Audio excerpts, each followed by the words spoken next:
নিরামিষ দিনে ভাত, রুটি, পরোটার সাথে খাওয়ার জন্য কিন্তু একটি দুর্দান্ত স্বাদের এই ব্রোকলির রেসিপি খেতে হয় অপূর্ব। নমস্কার বন্ধুরা, নীলার রান্নাঘরে আপনাদের সবাইকে স্বাগত জানাই। আজ আমি একটি সবজির রেসিপি নিয়ে আপনাদের সামনে এসেছি। আজ আমি দুর্দান্ত স্বাদে ব্রোকলি আপনাদেরকে রান্না করে দেখাবো। যারা যারা আমার এই ভিডিওটি দেখছেন তাদের অনুরোধ করছি আমার সাথে থেকে আমার এই রেসিপিটি সম্পূর্ণ দেখার জন্য। আর একটি লাইক দিয়ে কমেন্ট করে বলে যাবেন আমার এই রেসিপি আপনাদের কেমন লাগলো। এখানে একটি ব্রোকলি আমি দেখুন মাঝারি সাইজের টুকরো করে কেটে নিয়েছি, কেটে ভালো করে ধুয়ে নিয়েছি। এবার এই ব্রোকলি সেদ্ধ করার জন্য দেখুন সসপ্যানে পরিমাণ মতো জল নিয়ে নিয়েছি। এবার কেটে রাখা ব্রোকলিগুলো সম্পূর্ণটাই দেখুন সসপ্যানে দিয়ে দিলাম। যে কোনো সবুজ সবজি কিন্তু খেতে হয় খুবই পুষ্টিকর। অ্যাড করা হয়ে গেছে। এবার দিয়ে দিচ্ছি খুবই অল্প পরিমাণে লবণ, আর দিয়ে দিচ্ছি আর একটু পরিমাণে জল। দেখুন এদিকে গ্যাস জ্বালিয়ে দিয়ে বসিয়ে দিলাম, একটু ভাপিয়ে নেব। এবার আমি আপনাদেরকে দেখিয়ে দিচ্ছি এই রেসিপি করার জন্য নিয়ে নিয়েছি দেখুন দুটো মাঝারি সাইজের আলুর খোসা ছাড়িয়ে ডোমো ডোমো করে কেটে ভালো করে ধুয়ে নিয়েছি। আর নিয়ে নিয়েছি দেখুন ক্যাপসিকাম। এখানে একটি ক্যাপসিকাম আমি চৌকো চৌকো করে কেটে নিয়েছি। আর নিয়ে নিয়েছি দেখুন অল্প কিছু পরিমাণে কড়াইশুঁটি। সব সবজি কিন্তু আমি খুব ভালো করে ধুয়ে নিয়েছি।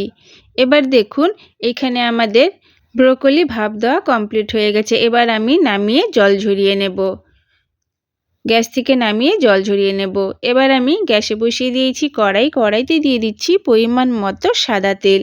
আমি এই রেসিপিটি সাদা তেলে রান্না করব। পরিমাণ মতো সাদা তেল দেওয়ার পরে তেল খুব ভালো করে গরম করে নিতে হবে। একটু সময় দিয়ে তেল গরম করে নিতে হবে। দেখুন তেল গরম হয়ে গেছে। গ্যাসের ফ্লেম লো করে আমাদের সেদ্ধ করা ব্রোকলিগুলো দেখুন অ্যাড করে দিলাম। আর দিয়ে দিচ্ছি দেখুন হাফ চামচের থেকেও কম পরিমাণে লবণ। আর দিয়ে দিচ্ছি দেখুন খুবই অল্প পরিমাণে হলুদ গুঁড়ো। লবণ আর হলুদ গুঁড়ো দেওয়ার পরে খুন্তি দিয়ে ভালো করে ব্রোকলির সাথে খুব ভালো করে মিশিয়ে নেব, যাতে লবণ আর হলুদের রঙটা প্রত্যেকটি ব্রোকলির সাথে মিশে যায়। আর বেশ লাল লাল করে দেখুন আমি ভেজে নিয়েছি। একটু সময় দিয়ে হাই টু মিডিয়াম ফ্লেমে ভেজে নিতে হবে। ব্রোকলি খুব ভালো করে ভেজে নিয়েছি। এবার একটি চামচের সাহায্যে দেখুন আমি তুলে একটি বাটিতে রেখে দিচ্ছি। সবগুলো কড়াই থেকে তুলে নিয়েছি। এবার আমি কড়াইতে আর একটু পরিমাণে রিফাইন্ড অয়েল অ্যাড করব। তেল খুব ভালো করে গরম হয়ে গেছে। এবার আমি দিয়ে দেব কড়াইতে কেটে রাখা আলু। দেখুন এবার আমি কড়াইতে অ্যাড করে দিলাম। আর লবণ দিচ্ছি না, আমি এইভাবেই আলুগুলো ভেজে নেব। বেশ লাল লাল করে ভেজে নেব। আলু ভাজা করতে করতে একটি মশলা আমি রেডি করে নেব। এবার দেখুন আমি একটি মিডিয়াম সাইজের মিক্সির জার নিয়ে নিয়েছি। মিক্সি জারে প্রথমে আমি অ্যাড করে দিচ্ছি 2 চামচ পরিমাণ পোস্ত। এখানে আমি ভাজা পোস্ত ইউজ করেছি। আর দিয়ে দিচ্ছি দেখুন মগজদানা 1.5 চামচ। এবার দিয়ে দিচ্ছি 1 চামচ পরিমাণ গোটা জিরে। ধনে গুঁড়ো দিয়ে দিচ্ছি হাফ চামচ পরিমাণ।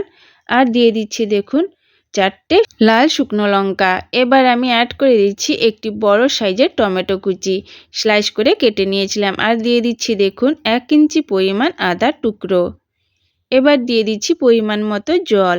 এর একটি ফাইন পেস্ট রেডি করে নেব। দেখুন মিক্সি জারে ঢাকা লাগিয়ে দিলাম, পেস্টটি আমি রেডি করে নেব। এবার দেখুন আলু আমাদের প্রায় 2 মিনিটের মতো ভেজে নিয়েছি। এবার আমি অ্যাড করে দেব আমাদের কেটে রাখা ক্যাপসিকাম। দেখুন কড়াইতে আমি কেটে রাখা ক্যাপসিকামও অ্যাড করে দিলাম। ক্যাপসিকাম দেওয়ার পরে গ্যাসের ফ্লেম মিডিয়াম রেখে আরও 2 মিনিটের মতো ভেজে নেব। আলুগুলো বেশ ব্রাউন কালার হওয়া অবধি দেখুন আমি ভেজে নিয়েছি। এবার আমি তুলে একটি বাটিতে রেখে দিচ্ছি। দেখুন এক এক করে সবগুলো আমি হাতার সাহায্যে তুলে বাটিতে রেখে দিচ্ছি। আমি আর এক্সট্রা তেল অ্যাড করব না, যে তেল আছে সেই তেলে রান্নাটা কমপ্লিট করে নেব। ফোড়নে দিয়ে দিলাম দেখুন গোটা জিরে হাফ চামচের থেকেও কম পরিমাণে, আর 2টো তেজপাতা অর্ধেক করে কেটে 10 সেকেন্ডের মতো নেড়েচেড়ে একটু ভেজে নেব। গ্যাসের ফ্লেম লো করে এবার আমি অ্যাড করে দিচ্ছি মিক্সি জারে রেডি করা আমাদের মশলা। সম্পূর্ণটাই দেখুন মিক্সি জার থেকে বের করে আমি কড়াইতে অ্যাড করে দিলাম। এই সময় কিন্তু গ্যাসের ফ্লেম লোয়ে রাখতে হবে। এবার কিছু গুঁড়ো মশলা অ্যাড করব। প্রথমে হাফ চামচ পরিমাণ হলুদ গুঁড়ো দিলাম, কাশ্মীরি লাল লঙ্কার গুঁড়ো হাফ চামচ, স্বাদ মতো লবণ। আমি ব্রোকলি সেদ্ধ হওয়ার সময় আর ভাজার সময় লবণ দিয়েছিলাম, তাই এখানে আমি হাফ চামচ পরিমাণ লবণ দিয়েছি। সব মশলা দেওয়ার পরে দেখুন খুব ভালো করে মিশিয়ে নিলাম। এবার আমি মশলা খুব ভালো করে কষিয়ে নেব। কিছুটা কষিয়ে যাওয়ার পর এবার আমি অ্যাড করে দিচ্ছি দেখুন মটরশুঁটি। দেখুন কড়াইতে অ্যাড করে দিয়েছি। মটরশুঁটি দেওয়ার পরে আমি আরও প্রায় 3 মিনিটের মতো মিডিয়াম ফ্লেমে মশলা খুব ভালো করে কষিয়ে নেব। মশলা থেকে দেখুন তেল ছেড়ে দিয়েছে। আমাদের মশলা কিন্তু প্রায় কষানো কমপ্লিট হয়ে গেছে, দেখেই বুঝতে পারছেন। এবার আমি কড়াইতে দিয়ে দিচ্ছি আগের থেকে ফুটিয়ে রাখা জল। পরিমাণ মতো দেখুন জল আমি দিয়ে দিলাম। এবার খুন্তি দিয়ে খুব ভালো করে মিক্স করে নেব। দেখুন মশলার সাথে জল খুব ভালো করে মিক্স হয়ে গেছে, ঝোলও খুব ভালো করে ফুটে উঠেছে। এবার ভেজে রাখা সবজিগুলো এক এক করে সবগুলো দেখুন আমি কড়াইতে দিয়ে দিচ্ছি। ক্যাপসিকাম, আলু আর ব্রোকলি দেখুন দিয়ে দিয়েছি। এবার খুন্তি দিয়ে হালকা একটু নাড়াচাড়া দিয়ে মিশিয়ে ঢাকা দিয়ে প্রায় 10 মিনিটের মতো লো ফ্লেমে হতে দেব। দেখা হচ্ছে 10 মিনিটের পর। দেখুন 10 মিনিটের পর কড়াই থেকে ঢাকা খুলে এবার আমি খুন্তি দিয়ে একটু ভালো করে মিশিয়ে নিচ্ছি আর একটু টেস্ট করে নেব আমাদের আলুগুলো সেদ্ধ হয়েছে কিনা, সবজিগুলো সেদ্ধ হয়েছে কিনা। দেখুন আলু আমাদের পারফেক্টভাবেই সেদ্ধ হয়ে গেছে, আর একটু লবণও টেস্ট করে নিতে হবে। এবার আমি দিয়ে দিচ্ছি দেখুন গরম মশলার গুঁড়ো হাফ চামচ পরিমাণ। গরম মশলার গুঁড়ো হাফ চামচ দেওয়ার পর আমি খুন্তি দিয়ে ভালো করে মিশিয়ে নিচ্ছি। আর হ্যাঁ, এই সময় কিন্তু লবণও টেস্ট করে নেবেন, প্রয়োজন যদি হয় অবশ্যই অ্যাড করবেন।